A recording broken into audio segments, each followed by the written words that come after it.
Good afternoon, everyone. My name is Stalis Norma. I am a lecturer and researcher at Magister Study Program of Clinical Laboratory Science, Universitas Muhammadiyah Semarang, Indonesia. Let me share my screen.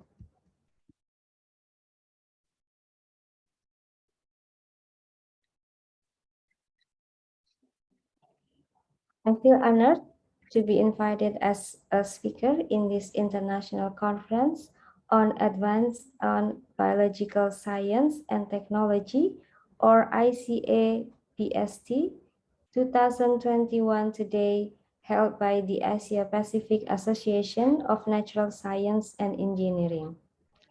My presentation today is entitled Current Status of Alginate Lyase from Bacteria Associated with Marine Brown Algae as a Combat Agent Against Biofilm-Related Infection. The reason why I'm presenting this topic about alginate lyase enzyme from bacteria associated with brown algae to be developed as anti-biofilm agent is due to the morbidity and mortality of infection disease around the world that is still alarming today. In this slide, we can see in the lower and middle income countries, infection disease are the leading cause of death. This is, as we know today, is much worsened by the pandemic of COVID-19, placing infectious disease as the leading cause of death today. In children, infectious disease is also the leading cause of death, according to the JICA Japan, where the lower respiratory infections are the more common, followed by diarrhea and HIV/AIDS. The lower respiratory infections are often caused by biofilm-forming bacteria, such as Streptococcus pneumoniae, Pseudomonas aeruginosa, and Acinetobacter baumannii. The formation of biofilm by bacteria could be explained in this slide. The first step is bacterial attachment to a surface, followed by the microcolony formation, which leads to biofilm maturation, and then detachment or also term dispersal of bacteria, which may then colonize new areas. Bacteria in biofilms are inherently more tolerant to antimicrobial treatment when compared directly to the planktonic cells of the same strain. In fact, studies have shown that bacteria growing in biofilms are often thousands of times more tolerant to antimicrobial treatment than their planktonic counterparts. Therefore, degradation of biofilm produced by pathogenic bacteria is very important in the treatment of the lower respiratory infection. In more detail, here I show you the overview of biofilm formation when traced by the SEM or scanning electron microscope in the lower part of this picture. We can see here that every stage of biofilm formation is recorded.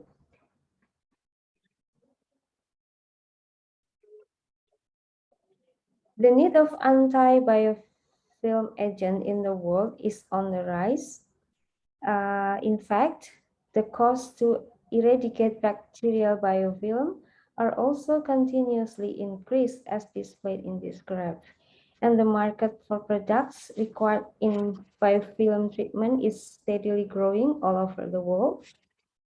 As we see here, the market is the largest in the North of America. The large share of this segment in various areas of the world is attributed to the ability of microbial products to remove, prevent, and manage biofilm. Current strategies for combating bacterial biofilm infections include quorum sensing inhibition, drug delivery system, photothermal therapy, photodynamic therapy, catalytic therapy, and nanoagents. Also, theranostics, and matrix destruction. A natural anti-biofilm agent which can destroy the main component of biofilm is alginate lyase. It's an enzyme. Brown algae, as we see here, have been acknowledged as a rich source of bacteria producing a natural depolymerization agent of biofilm. This is due to the high alginate content of brown algae compared to red or green algae. As we know, the high alginate content of brown algae means that the algae is a perfect substrate for alginate lyase, which is produced by many marine bacteria. The screening test to isolate bacteria producing alginate lyase can be done by using the minimal alginate media stained by iodine, like this. So the clear zone of the alginate lyase can be seen when stained by Lugol.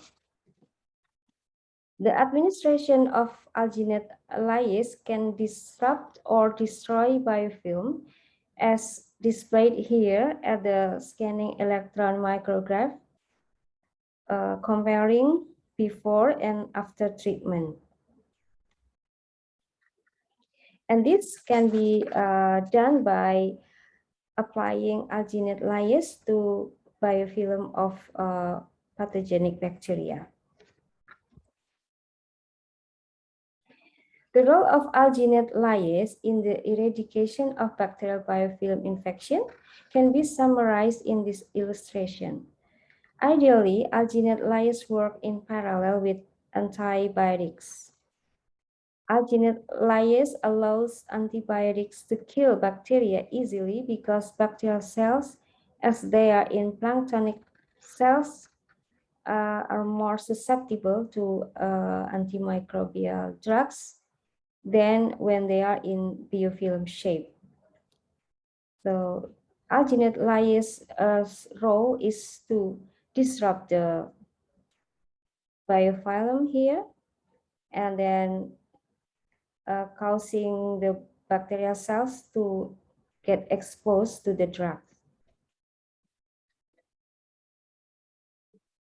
So here is table 1 listing studies in the last 5 years reporting application of bacterial alginate lyase as anti-biofilm agent in bacterial infection worldwide. Based on this table, studies in the last decade are conducted in various countries, yet mostly focused on infection by Pseudomonas aeruginosa in the relatedness with cystic fibrosis case. Various alginate lyase producing bacteria have been also reported. Most of them are from marine bacteria environment. This table 2, shows all studies reporting the role of brown algae or Biofilm associated bacteria as source of alginate lyase in the last 5 years. As you can see here in this table, the most reported brown algae is from Sargassum species and Laminaria species. Interestingly, the rest are unknown. So the other brown algae other than Sargassum and Laminaria are unspecified. Also, in the search of alginate lyase producing bacteria, often new identified species of marine bacteria are obtained. Conclusion: in the last decade, alginate lyase is still intensively studied for its role in the eradication of bacterial biofilm infection.